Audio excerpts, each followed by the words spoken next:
Hey guys and gals, Mr. O here, and oh boy, Halloween is almost upon us.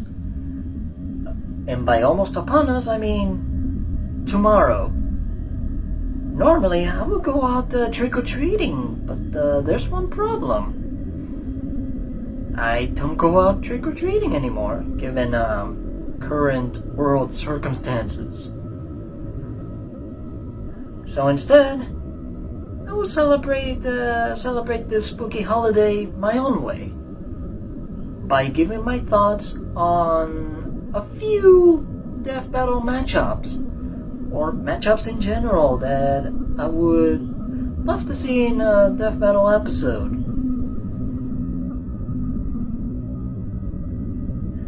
I start things off with a comic book themed horror matchup, and that is Marvel Zombies versus the Anti-Living, most popularly known as Deceased.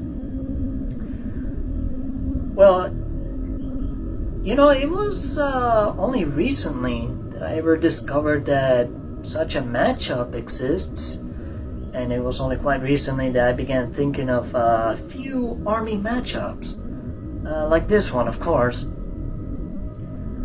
And I will say that it's quite an interesting one. I know it's another Marvel versus DC matchup, but I think it's still an interesting one for sure. Oh, but what are their connections, you may ask? Well, from what I gather, they're like armies of monsters who were once heroes, turned into flesh-eating or flesh-murdering monsters, thanks to a virus that came from another world. I'm pretty sure there's like some fight potential in that one. A bit of a goofy classic zombie movie-esque dialogue here and there. But I know for sure that there will be a whole lot of gore in them. A lot of torn limbs and zombie bites. That's for sure. Who I think would win this one? Well, to that I would say the Marvel Zombies. I mean, if they don't triumph over Deceased by their own base physical stats, then the Power Cosmic surely would give them the edge that they need to take out the Anti-Living. Is it a good one? Well, not sure if it's the best, but it's definitely a good one, I would say so. A second matchup that I would love to talk about here would be a popular one that everybody and their mother practically knows, and also every horror movie fan. That being Freddy Krueger versus Pennywise, or It. It's one of those most requested matchups since forever, since the debut of both characters, or since probably slightly before Death Battle ever came to be. Yeah, I can see a whole lot of charm with this matchup, honestly.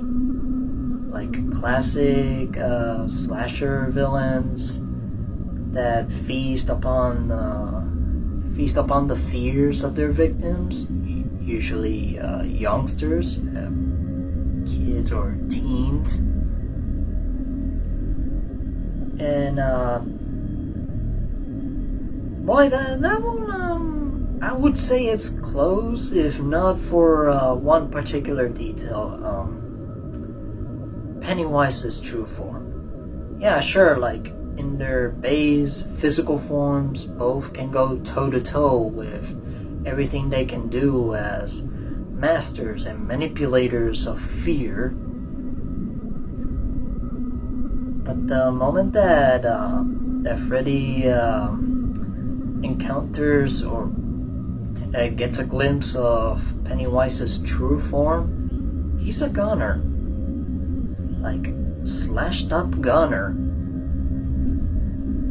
The thing is that Pennywise, or it, is actually like a cosmic being who was born and resided in a dimension that's far above all physical possibilities or existence. There's quite a lot of complex cosmic stuff on its side. Certainly way more than what Freddy can contend with. You know, he's good at murdering kids, but that can only get you so far before you encounter somebody that's either on your level or leagues above you. Yeah, I can. Well, I'm pretty sure there's some details that I can't seem to remember, but it's like making it difficult for this fight to begin in the first place. But I'm not opposed to seeing it happen. Freddy doing his usual nightmare demon stuff, only to encounter Pennywise in the dream world. And I think it's a matter of who gets to be the one true master of fear. Yeah, I would say Pennywise wins that one. Last up for this Halloween video is Junko Enoshima from Danganronpa versus Springtrap from Five Nights at Freddy's. It wasn't exactly long ago that this exact matchup has been talked about on Death Battle Cast, and they didn't seem to know a whole lot or everything about the two franchises, but I would still love to see it happen anyways. Hopefully a few seasons later, like maybe 1 or 2 seasons after this one. When they get enough time to research and understand a lot more about Danganronpa and Five Nights at Freddy's, or FNAF if you want to get short about it. That said, yeah, we got 2 sadistic monsters.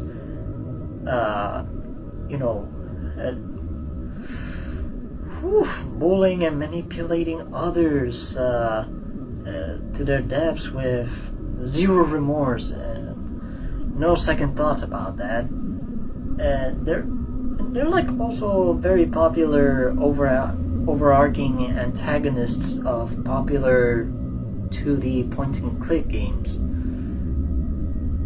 There's quite a bit of history here with these two. They certainly have in common way more than what I'm saying right now. If you like, I can write to you the full connections between these two in the comments below, or perhaps in the description if you're curious. Fight potential? There's a whole lot of it. Like, I can see Junko strolling into Freddy Fazbear's Pizza, or even some random pizzeria, and then there's Springtrap creeping from behind, or perhaps even from a vent, ready to strike like a predator. The horror predator kind. Only for Enoshima to sense or see him coming, and the fight goes from there. Springtrap trying to get close, tear her apart to pieces, whereas Junko keeps her distance, sending her Monokumas after him, while she analyzes, looks for any weakness that she could exploit. It will come in handy. I will give you this. Springtrap, or William Afton, he may be an experienced killer with tons of interesting remnant tricks, and he can certainly hold his own against a bunch of Monokumas.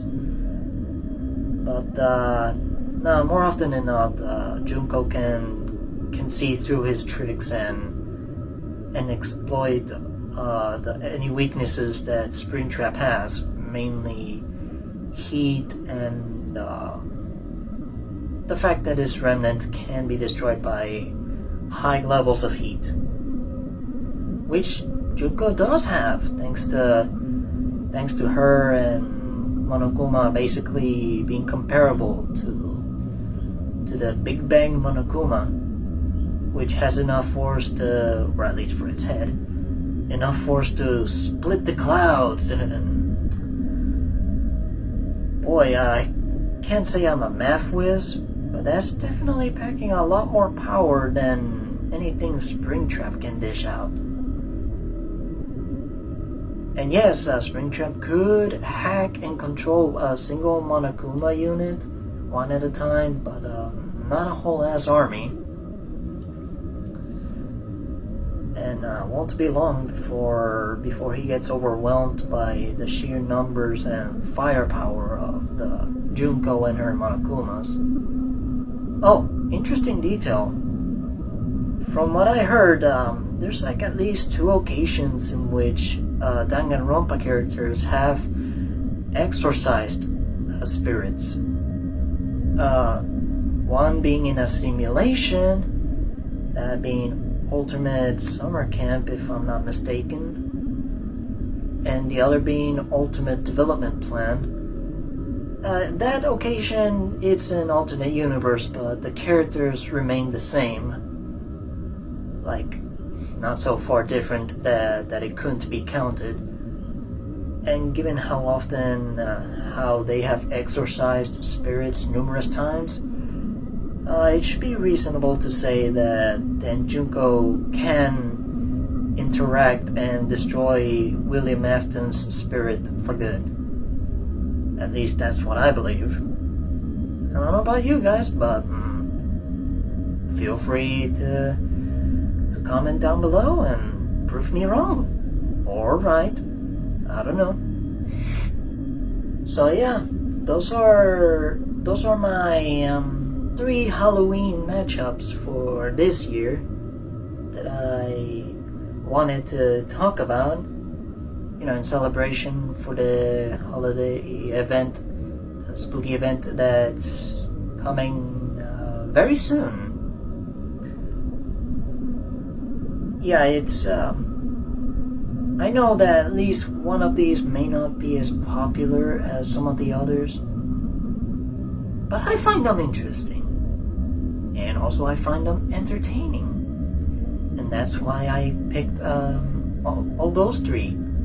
That's why I picked the choices I did and talked about them.